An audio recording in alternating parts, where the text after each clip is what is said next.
Before I get into today's video, if you want to join a discussion on all things Legacy of Duelist Link Evolution, be sure to join my Discord, a link is written down below, or you can type in the link that's on screen right now, and hope you come around and enjoy the video. So today, Konami Japan graced us with an official website and Twitter account for Yu-Gi-Oh! Legacy of the Duelist Link Evolution on the Switch, revealing to us a ton of new features, information, and most importantly, new gameplay screenshots of the game. Now, I apologize for the quality of some of these pictures. Apparently, Konami doesn't really know what 720p or higher means, so a lot of these are fairly low resolution, but what I want to do today is go through everything we've got, talk about the now confirmed card pool and ban list, as well as comparisons of the game between this version, the original version, and talk about some new characters and a brand new mode coming to the game, which sounds really interesting. So first up, we have the card pool, because it's pretty much as I thought in my last video. I'll keep this one fairly quickly. This game contains cards up to and including August 4th's OCG release of Hidden Summoners, which brought with it Mayakashis, Prank Kids, and the new Sacred Phoenix support, which we recently got in Duel Links. This does mean that the game will just miss out on the TCG Import Pack Extra Pack 2018, as well as Savage Strike, Link Vrains Pack 2, and Structured Soulburner as the most notable omissions. So if you want to play those things, you might have to wait a while for DLC if it ever comes. Additionally, thanks to a screenshot showing the deck editor in more detail, we can now confirm what ban list it's using. I thought it was going to be using the July 1st ban list. It isn't.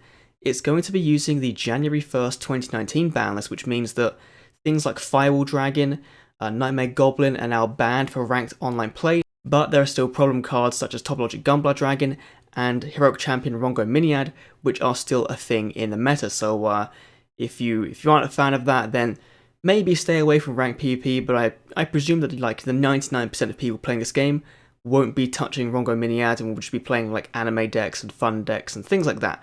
So not really too big of a thing to worry about for this game.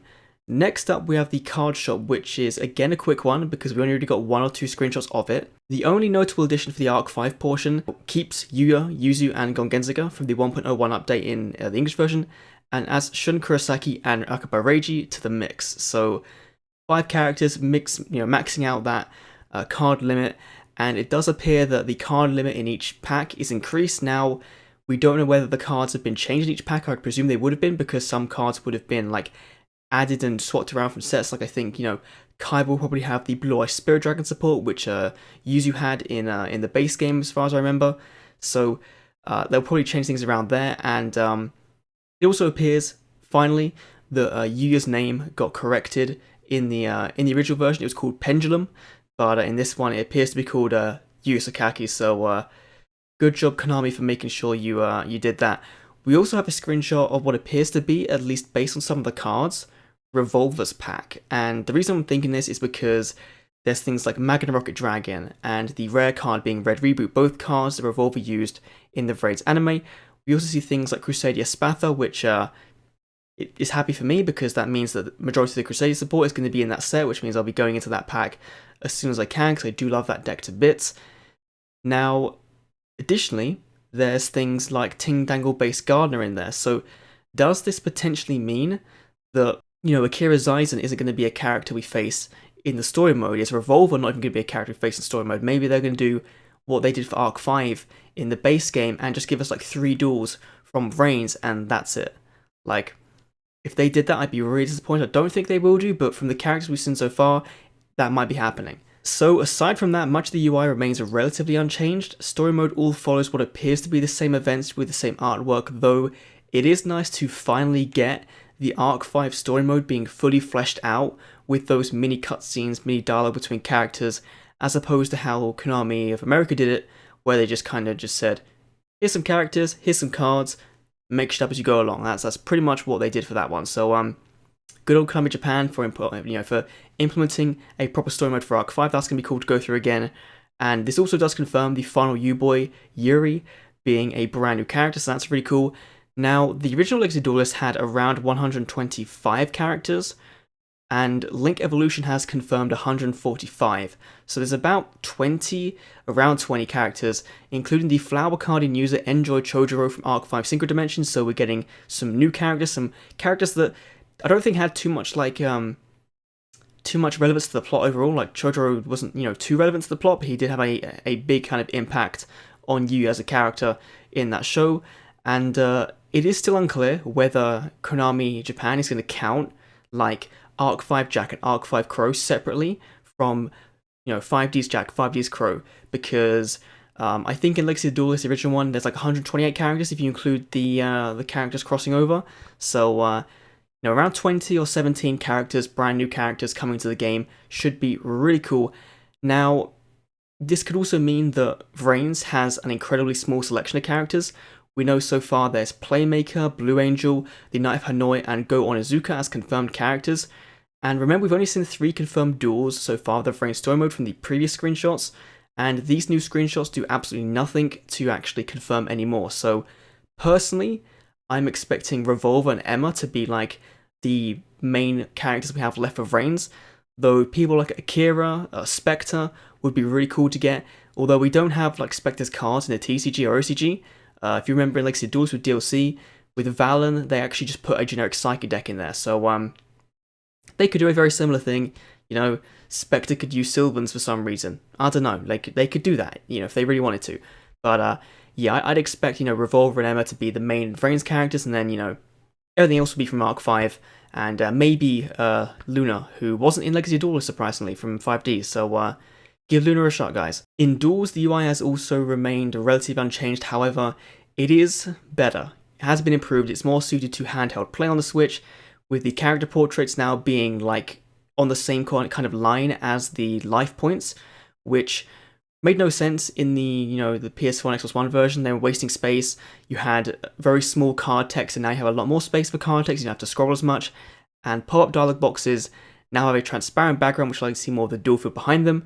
Duels in DM through Arc 5 do appear to use Master Rule 4, unfortunately, so it remains to be seen just how much that's going to affect their decks. I highly doubt that we'll see like Yusei or Yugi or Jaden use Link monsters outside of challenge mode. Like in story mode, they probably won't use Link monsters, and maybe this means that, the whole speed, how long it takes to go through that whole game is going to change, because in Legacy Duelist, it was very common to get board spammed with Xyz or Synchro monsters very easily and have a hard time against them, so maybe this counteracts that.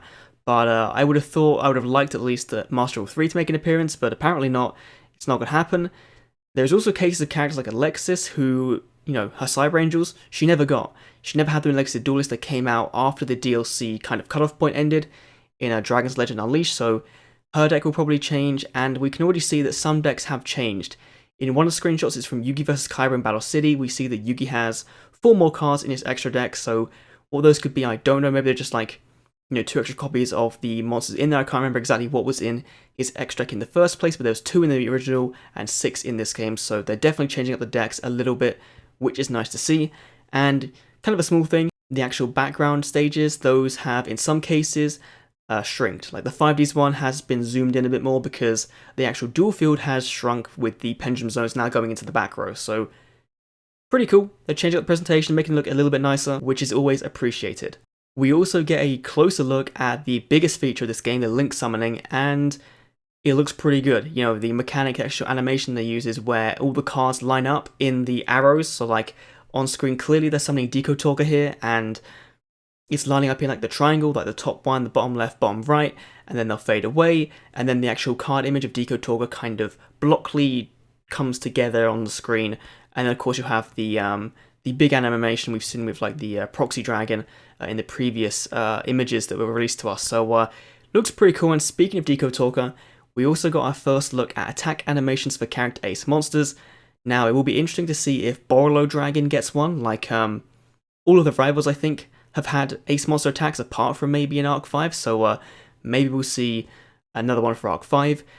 Decodes looks the weakest overall. I think it's like joined with Neos for the model looking bad, but one huge step up, and this is what I didn't expect, is the texture and lighting work. That has been completely changed, and it also appears that Konami have moved away from the monsters being summoned onto the field and attacking the card to going to more of a Tag Force style aesthetic where you have a CGI scene that plays out. So with Dark Magician, that shows the change the best. Like in the original Legacy Duelist, there was like very pixelated background. the character model looked really bad, really just like block colors, didn't really look like Dark Magician at all in all honesty. Now it has more texture, more lighting, it looks very reminiscent of some of the newer card art we've had for Dark Magician, and it fits really well. Stardust Dragon received a new, it seems like more texture as well, the model seems very similar, and definitely a new animation because it's now in space shooting rather than just being on the screen. Neos appears largely the same as I said, it's now set in, it looks to be set where the final duel took place between Yugi and Jane. It looks like very, or like in like a Hero City kind of thing. It looks like that's where the animation takes place there. Blue Eyes has a new animation. You know, the wings, I looked at this really closely. The wings aren't as far apart anymore. They're kind of close together, and there's a new burst stream effect. And number 39 Utopia, whilst having a very similar animation pose, has, you know, the moon in the background, has this glow behind him. It looks very similar to the anime, and it looks a lot better overall. But the biggest improvement, and one that I really hated seeing every time it was summoned, was Odd Eye's Pendulum Dragon. Because now, it actually resembles Odd Eye's Pendulum Dragon and looks a lot more realistic, and it's not like a blocky red mess on the screen. It really does look like Odd Eyes, and it's really nice to see that they're taking the time, improving one of the features that people complained about because the animations were so ugly. Not necessarily they took a lot of time, but just because they were really ugly. I think people liked them in Tag Force, so make them a bit more up to date. Like, they look very close to Duel Link standard, I think. So that's really nice to see. And Konami also confirmed, finally, that there will be other modes among PvP modes. So there's at least 3. There's a ranked play, which we knew about. There's a booster pack draft, which we also kind of inferred based on the fact that we were told some information and it was in the original game.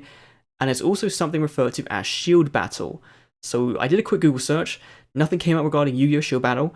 But if you search for Japanese TCG Shield Battles, it's very similar to like pre-constructed decks where you get given a deck, some expansion packs, and you build your deck and play with those cards. And what's interesting is there's going to be a ranked mode to that. There's going to be nationwide rankings for ranked duels, for Shield Battle, and for booster pack drafts. That'll be really interesting to see, and they've not confirmed anything for like casual modes, like a no ban list or changing life points, changing whatever like you could do in the original Legacy Duelist, but I assume that'd be there as well.